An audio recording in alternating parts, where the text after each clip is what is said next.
নাস্তিক বেঈমানের দলেরা, তোমরা চেয়েছিলে মুসলমানদের ঐতিহ্য বাবরি মসজিদ ভেঙে ফেলে মুসলমানদের ঐতিহ্যকে গড়িয়ে দেবে, কিন্তু কখনো তা সম্ভব নয়।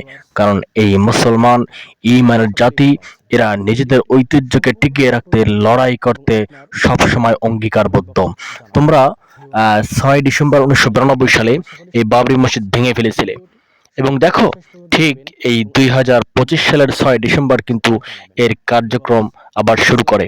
আর এর জন্য দেখো কিভাবে মানুষ তাদের ঈমানের চেতনা, কিভাবে যে এক একজন মানুষ ইট যা কিছু প্রয়োজন সকল কিছু তারা দিতে অনেক অনেক দূর থেকে, অনেকে তো শুধু ট্রাকে নয়, অনেকে অনেক দূর থেকে পায়ে হেঁটে হেঁটে এই ইট পর্যন্ত জায়গায় বয়ে নিয়ে আসছে।